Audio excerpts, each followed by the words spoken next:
Hello. तो वैद्युत रसायन का वीडियो नंबर 5 होगा।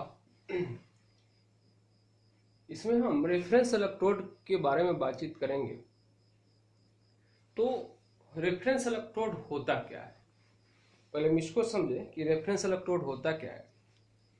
तो कहता है कि रेफरेंस इलेक्ट्रोड वह इलेक्ट्रोड है जिसके बेसिस पे, जिसके आधार पर, जिससे तुलना कर कर हम दूसरे इलेक्ट्रोड के इलेक्ट्रोड विभव का निर्धारण करते हैं। जिस इलेक्ट्रोड के सहायता से हम किसी दूसरे इलेक्ट्रोड के विभव का निर्धारण करते हैं उसको हम रेफरेंस इलेक्ट्रोड कहते हैं।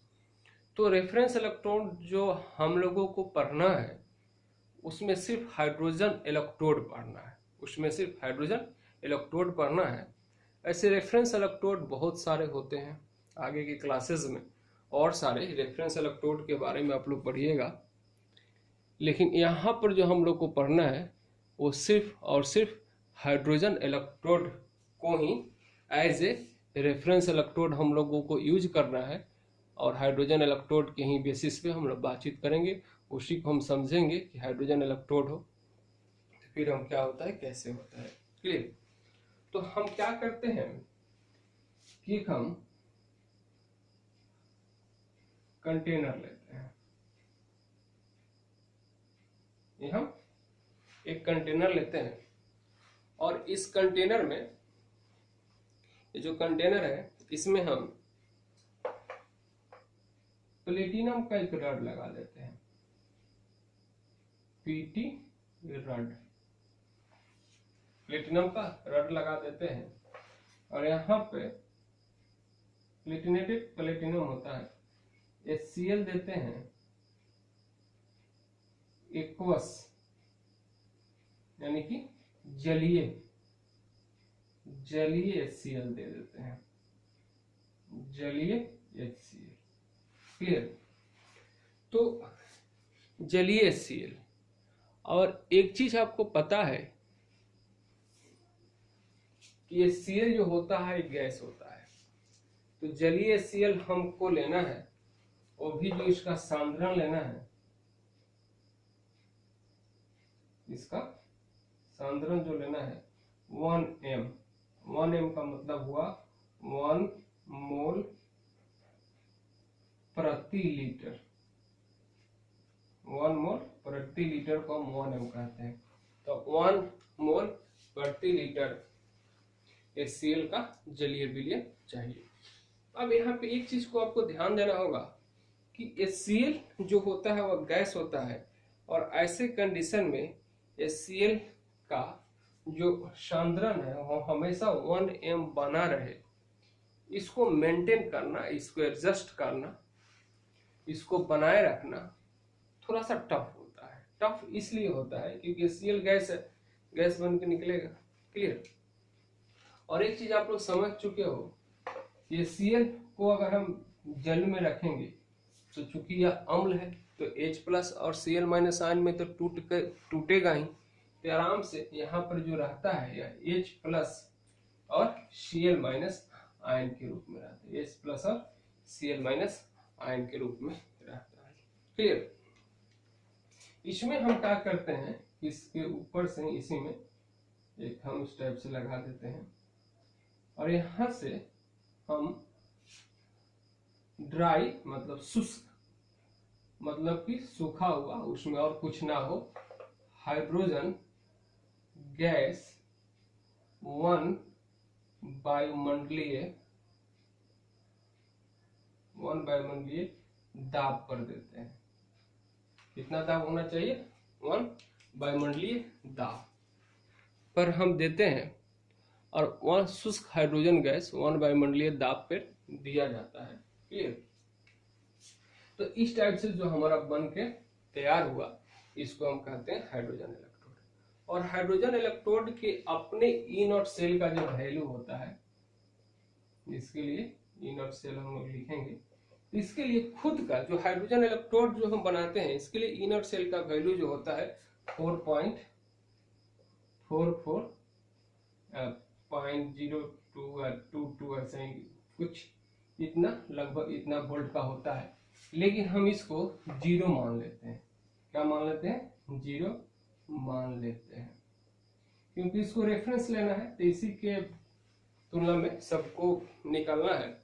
इसको हम क्या करते हैं? 0 मान लेते हैं, लेकिन एग्जैक्ट उसका वैल्यू, अपना वैल्यू जो होता है वो 4.44, सॉरी हमने कुछ ज़्यादा ही लिख दिया, यहाँ पर भी पॉइंट दे दिया 4.44, और उसका +-2 थोड़ा सा इधर उधर होते रहता है। खैर उतना जानना की आवश्यकता भी नहीं है, 4.44 वोल्ट रखिए। जो हमको +-2 लिखना था उसको हमने पॉइंट कर दिया था, सॉरी। हाँ, तो इस प्रकार से जो हमारा डिजाइन हो गया, इसको हम कहेंगे हाइड्रोजन इलेक्ट्रोड, हमारा बनकर तैयार हो गया। क्लियर?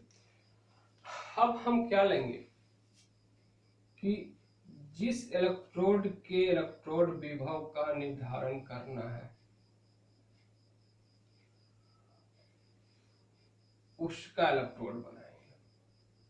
अब यहां से इस बात को समझना पड़ेगा ढंग से, उसका इलेक्ट्रोड बनाएंगे। सपोज दैट कि हमको जेडन रॉड का निर्धारण करना है, जिंक का। किसका निर्धारण करना है? जिंक का निर्धारण करना है।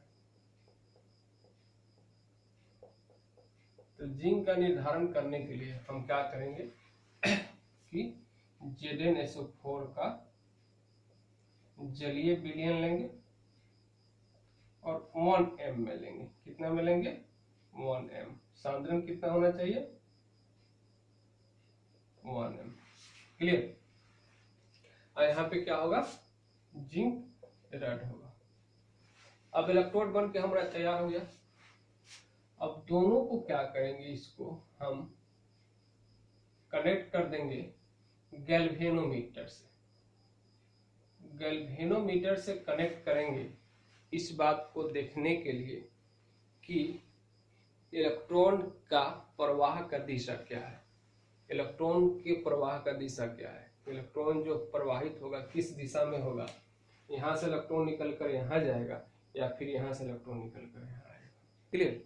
तो इलेक्ट्रॉन के प्रवाह की दिशा को जानने के लिए हम क्या करेंगे कि जिंक का गैल्वेनोमीटर हम लगा देंगे। तो गैल्वेनोमीटर लगाने के बाद हम देखते हैं कि इलेक्ट्रॉन का जो प्रवाह हो रहा है वह जिंक रॉड से हाइड्रोजन रॉड की तरफ होगा। इलेक्ट्रॉन का प्रवाह जिंक रॉड से हाइड्रोजन रॉड की तरफ होगा। और बट नेचुरल है कि जब जिंक का प्रवाह हाइड्रोजन रॉड से इस प्लेटिनम रॉड की तरफ होगा, इलेक्ट्रॉन का प्रवाह जिंक रॉड से प्लेटिनम रॉड की तरफ होगा, तो इसको हम निगेटिव मानेंगे, पॉजिटिव वैल्यू आएगा। इसको पॉजिटिव मानेंगे। तो एक चीज और होगा कि इसके बीच में एक विभवांतर उत्पन्न होगा, क्योंकि जब तक विभवांतर उत्पन्न ना हो, जब तक विभवांतर ना हो तब तक विद्युत धारा का प्रवाह नहीं होगा।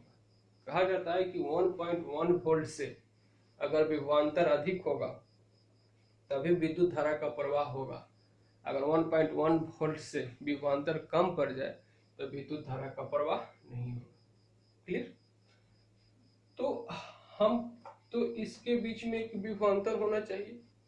क्लियर? और वही जो विभवांतर का जो वैल्यू आएगा इस कंडीशन में, उसी वैल्यू को हम जिंक के लिए कह सकते हैं कि वह जिंक का स्टैंडर्ड मानक इलेक्ट्रोड विभव है।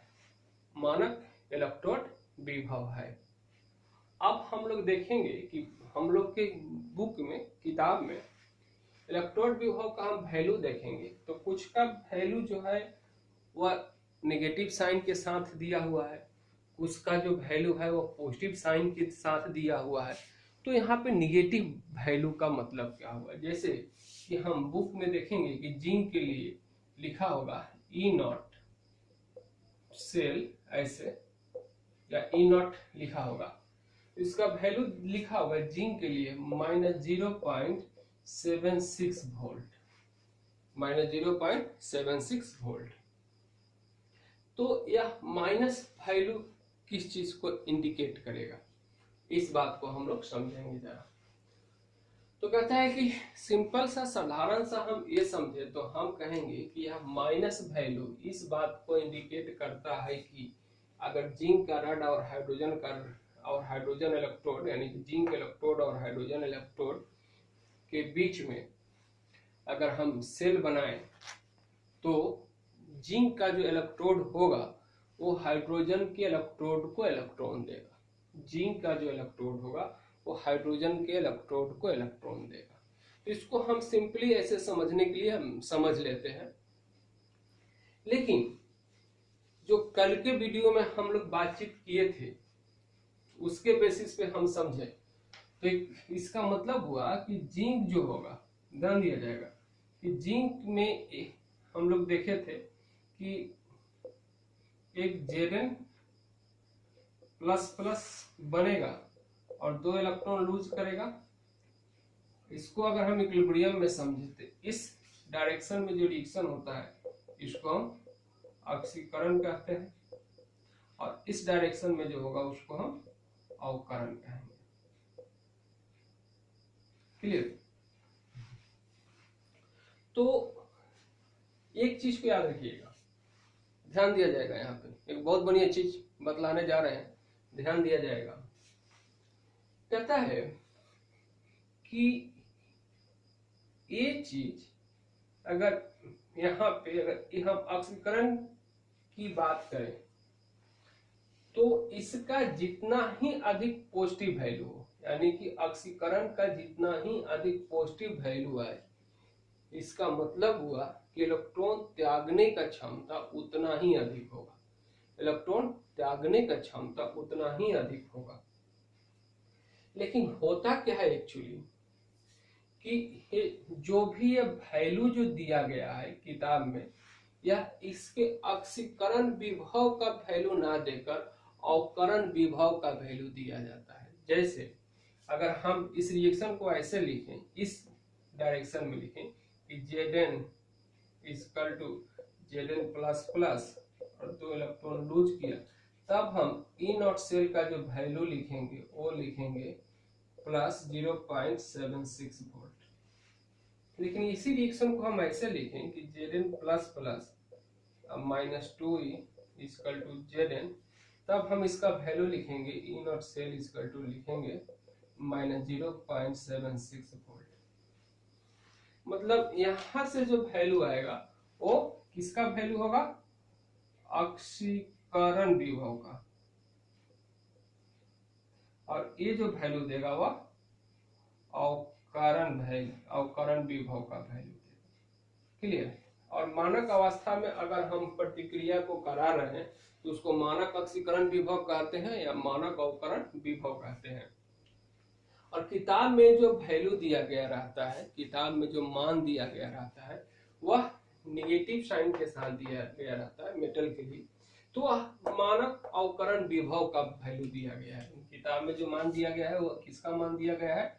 तो मानक अवकरण विभव का मान दिया गया हुआ है किताबों में। इस बात को आप लोग समझेंगे कि किताबों में जो वैल्यू दिया हुआ है वह मानक अवकरण विभव का मान दिया हुआ है। तो इस चीज को जरा हमेशा याद में रखा जाएगा, क्योंकि ऐसे तो बोर्ड के एग्जाम में तो नहीं, लेकिन अगर कंपटीशन का अगर आप लोग तैयारी कर रहे हो तो वैल्यू को उल्टा कर दे देता है। क्लियर?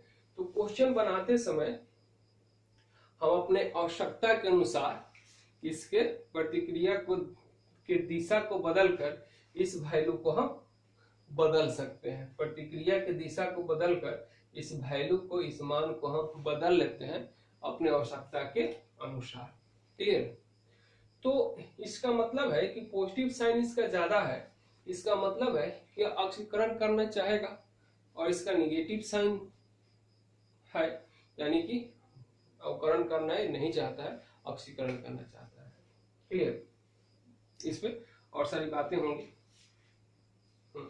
चलिए इसको मिटाते हैं। इसको हम जरा लैंग्वेज में लिख लें ताकि आप लोग का एक नोट्स हो जाएगा। और पिछले वीडियो में एक चीज हम लोग बात किए थे कि इलेक्ट्रोड विभव का मान 3 चीजों पे निर्भर करता है। एक इलेक्ट्रोड की प्रकृति, दूसरा इलेक्ट्रोलाइट यानी कि वैद्युत अपघट है उसके सांद्रण, और तीसरा ताप।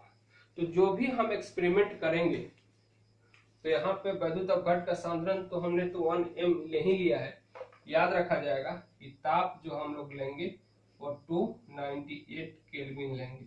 298 केल्विन ताप लेने का मतलब हुआ कि जो भी हम लोग काम करेंगे वह काम 298 केल्विन यानी कि रूम टेम्परेचर पर ही होगा। किस पे काम होगा? रूम टेम्परेचर पर होगा। क्लियर? तो कहता है कि उपरोक्त चित्रानुसार उपकरणों को सजाकर हम मानक इलेक्ट्रोड विभव का निर्धारण करते हैं। फिर अगर कोई इलेक्ट्रोड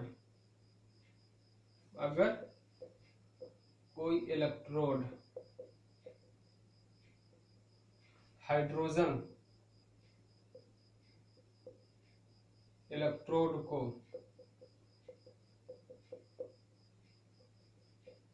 इस इलेक्ट्रोड को हम हाइड्रोजन इलेक्ट्रोड कहते हैं क्योंकि हाइड्रोजन लिया गया है, और प्लेटिनम इलेक्ट्रोड नहीं कहा जाता है।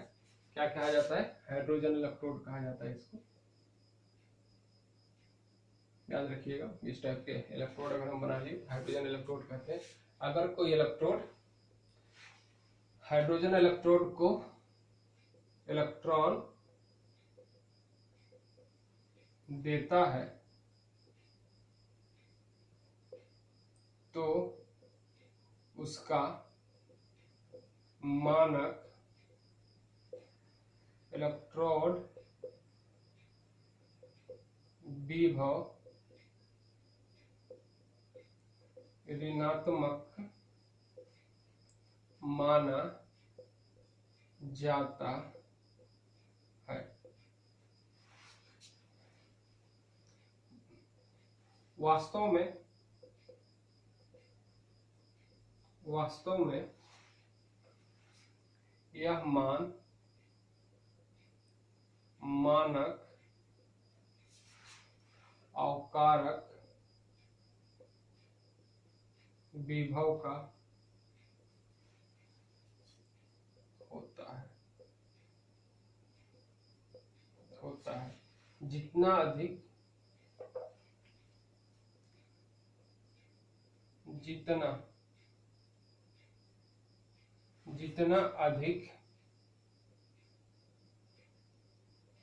ऋणात्मक मान होगा, इलेक्ट्रॉन देने का क्षमता उतना ही अधिक होगा। जितना अधिक ऋणात्मक मान होगा इलेक्ट्रॉन देने का क्षमता उतना ही अधिक होगा। ठीक, तो ये आपका एक नोट्स हो गया। इसको आप लोग एज ए नोट्स यूज करेंगे। इसको मिटाते हैं।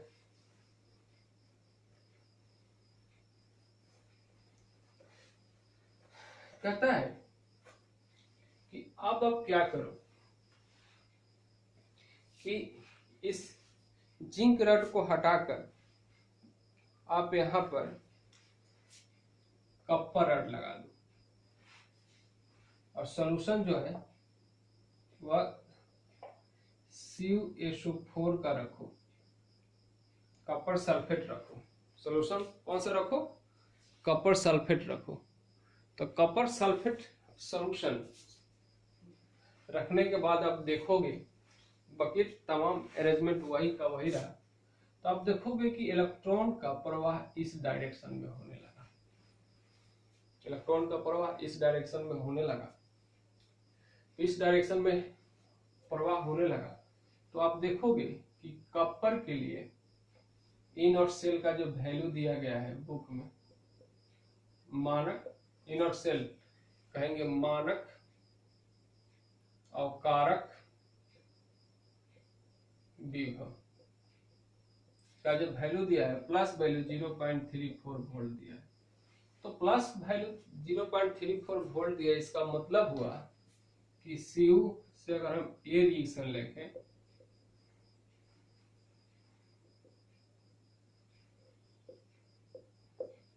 और ए रिएक्शन लिखें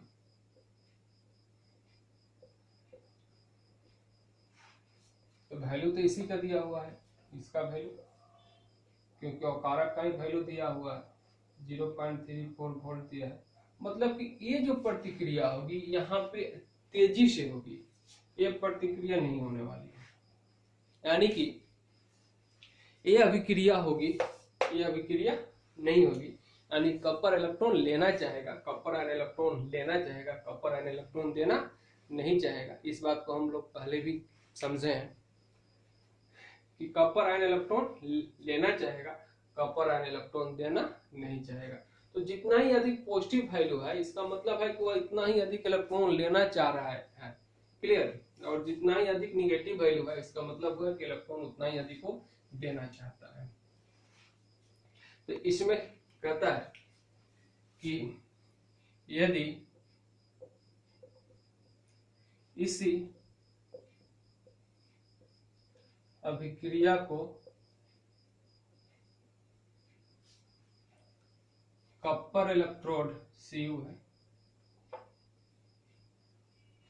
कॉपर इलेक्ट्रोड के साथ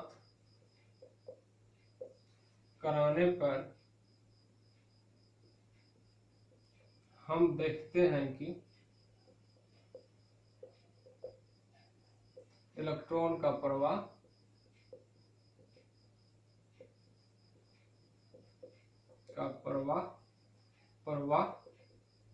हाइड्रोजन इलेक्ट्रोड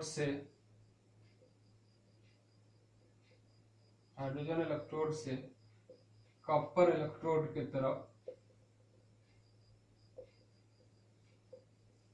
तरफ हो रहा है।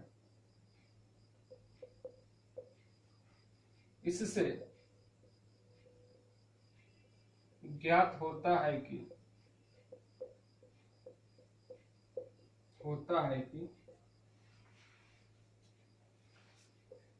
Cu++ आयन अवकृत होते हैं, मतलब इलेक्ट्रॉन लेते हैं। एक लाइन में हम लिखें तो लिख सकते हैं कि ई नॉट सेल का मान जितना अधिक धनात्मक होता है इलेक्ट्रॉन ग्रहण करने का क्षमता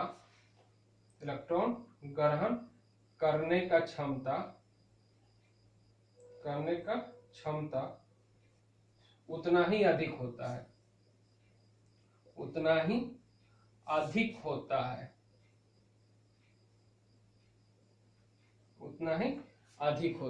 इलेक्ट्रॉन ग्रहण करने का क्षमता उतना ही अधिक होता है। तो एक चीज को ध्यान रखा जाएगा, क्लियर एकदम, माने इस चीज को ध्यान बिल्कुल रखना है कि अगर कोई भी मेटल है, कुछ भी है, अगर यहां से यहां आ रहा है Mn+, n इलेक्ट्रॉन लूज कर रहा है, तो इसका यह ऑक्सीकरण है या इधर मूव कर रहा है, यह अवकरण है। क्लियर। और जो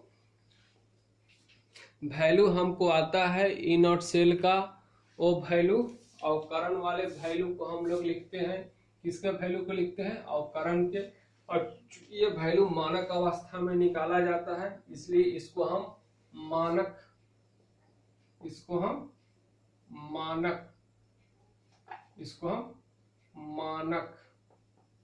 इलेक्ट्रोड विभव के नाम से जानते हैं। और मानक इलेक्ट्रोड विभव का मान जितना अधिक ऋणात्मक होगा, इलेक्ट्रॉन त्यागने की क्षमता उतनी ही अधिक होगी, और जितना अधिक धनात्मक होगा, इलेक्ट्रॉन ग्रहण करने की क्षमता उतनी ही अधिक होगी। क्लियर। तो इस टाइप से क्या करते हैं कि हम एक एक एलिमेंट्स के मानक इलेक्ट्रोड विभव को हम निकाल लेते हैं, और इसी मानक इलेक्ट्रोड विभव को हम क्या करते हैं कि एक हम श्रेणी में सजाते हैं। तो एक हमको श्रेणी मिलता है, उस श्रेणी को हम वैद्युत रासायनिक श्रेणी के नाम से जानते हैं। तो चलिए नेक्स्ट हम लोग देखते हैं।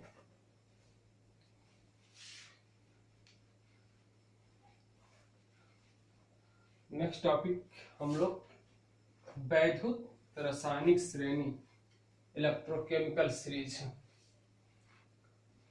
नेक्स्ट टॉपिक की बात करते हैं,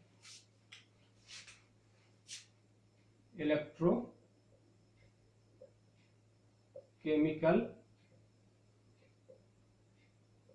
सीरीज, वैद्युत रासायनिक श्रेणी।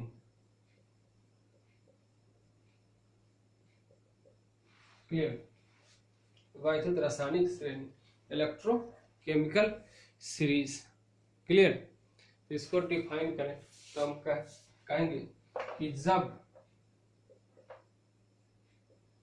जब मानक और कारक विभव के मान को, जब मानक और कारक विभव को मान को बढ़ते या घटते क्रम में सजाने पर जो श्रेणी प्राप्त होता है, उसे वैद्युत रासायनिक श्रेणी कहते हैं। जो श्रेणी प्राप्त होता है उसे वैद्युत रासायनिक श्रेणी कहते हैं। क्लियर।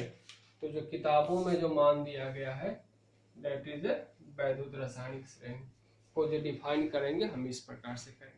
क्लियर। अब हम एक टॉपिक देखते हैं, वैद्युत रासायनिक श्रेणी का उपयोग। क्लियर।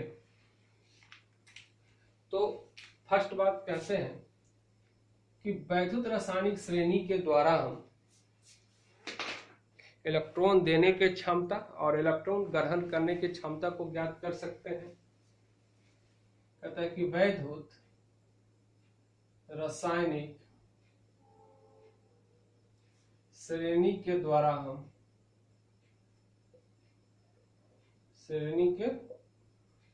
हम इलेक्ट्रॉन त्याग या ग्रहण करने के क्षमता को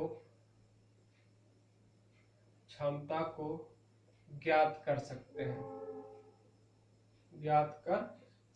हैं। कैसे ज्ञात कर सकते हैं? तो हम कहें कि ई नॉट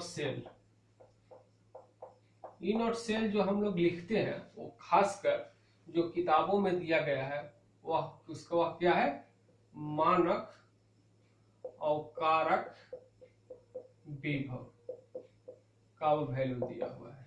क्लियर। तो कहता है कि ई नॉट सेल का मान जितना अधिक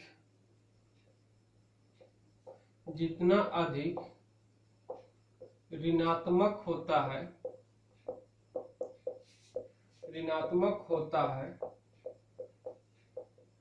इलेक्ट्रॉन देने का क्षमता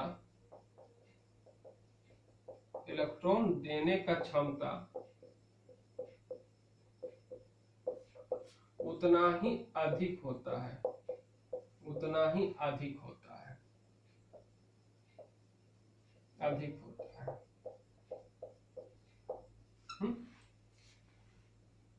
कहते हैं कि ई नॉट सेल का मान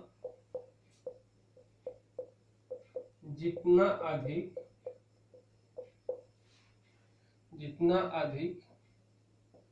धनात्मक होता है इलेक्ट्रॉन ग्रहण करने का क्षमता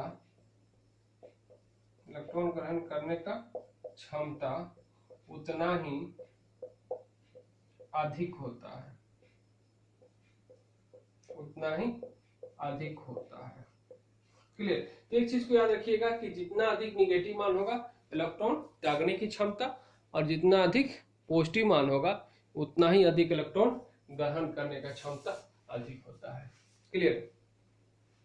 तो यह एक यूज हुआ, इसको आप लोग स्क्रीनशॉट लेकर नोट कर सकते हो।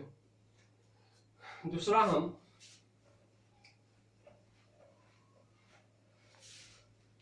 कह सकते हैं कि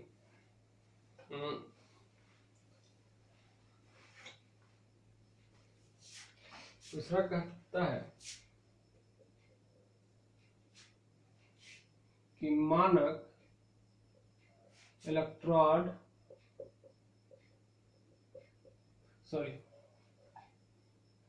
वैद्युत रासायनिक श्रेणी के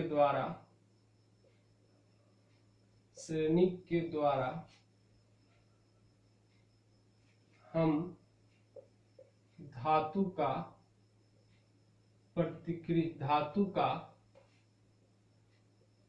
अम्ल से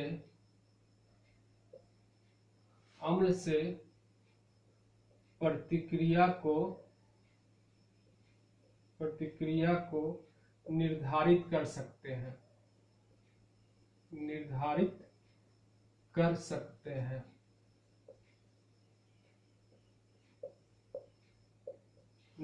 कर सकते हैं। कैसे करेंगे?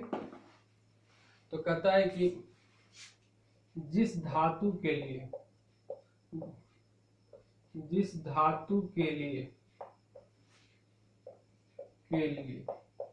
ई नॉट सेल का मान ऋणात्मक होता है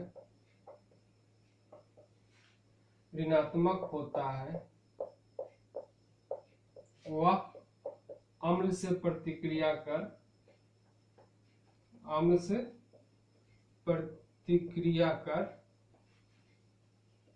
एक चीज को याद रखिएगा थोड़ा सा, हम हमेशा प्रतिक्रिया लिख देते हैं। किताब वगैरह में देखिएगा तो अभिक्रिया भी लिखा हुआ है, तो प्रतिक्रिया भी लिख सकते हैं, अभिक्रिया भी लिख सकते हैं। हम लोग जनरली प्रतिक्रिया ही यूज करते थे कभी। क्लियर। तो कहता है कि जिस धातु के लिए ई नॉट सेल का मान ऋणात्मक होता है वह जिस धातु के लिए ई नॉट सेल का मान ऋणात्मक होता है वह अम्ल से प्रतिक्रिया कर लवण का निर्माण करता है एवं हाइड्रोजन गैस हाइड्रोजन गैस को निर्गत करता है, को निर्गत करता है। जैसे अगर हम कहें कि कॉपर का रिएक्शन HCl से कराएं तो नो रिएक्शन, Ag का रिएक्शन HCl से कराएं तो नो रिएक्शन, नो रिएक्शन, प्रतिक्रिया नहीं होगा। लेकिन यही अगर हम Na का रिएक्शन HCl से कराएं तो NaCl बनेगा और H2 बनेगा। क्लियर? आखिर क्यों? तो कॉपर के लिए आप वैल्यू देखोगे कि कॉपर प्लस प्लस 2 इलेक्ट्रॉन लिया, इसके लिए E0 सेल का वैल्यू देखोगे तो प्लस वैल्यू होता है 0.34 वोल्ट। Ag के लिए देखोगे, Ag प्लस 1 इलेक्ट्रॉन लिया, Ag के लिए E0 सेल का वैल्यू देखोगे, इसका वैल्यू होता है प्लस 0.80 वोल्ट। इसका पॉजिटिव वैल्यू है, तभी हम लोगों ने देखा है कि जिसके लिए पॉजिटिव वैल्यू है वो सब के सब क्या करता है, वह अवकरण करना चाहेगा, यानी कि खुद या इलेक्ट्रॉन लेना चाहेगा।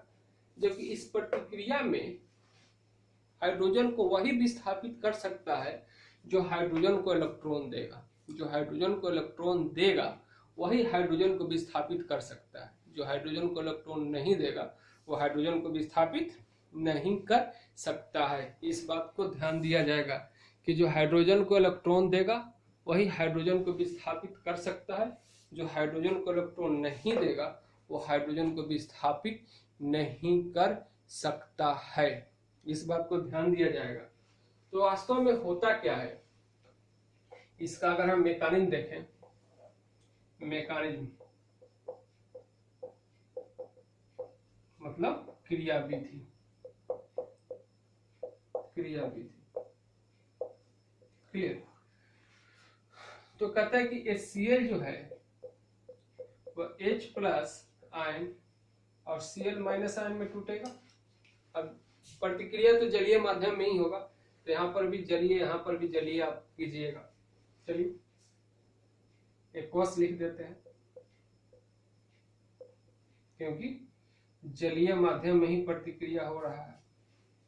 और सोडियम जो होगा वह Na प्लस एक्वस बनाएगा और एक इलेक्ट्रॉन त्याग करेगा। ये हाइड्रोजन जो होगा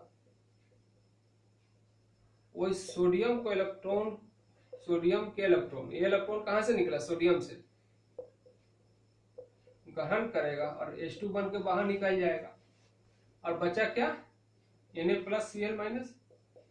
तो Na प्लस और Cl माइनस आपस में मिलकर NaCl बनाएगा। खैर ये भी Na plus Cl minus ion के ही फॉर्म में रहेगा, क्योंकि सिंपल सा अगर साधारण नमक है तो पानी में डालोगे तो NaCl के फॉर्म में थोड़े होगा, Na plus ion Cl minus ion के ही रूप में होगा, ये आप समझते हो।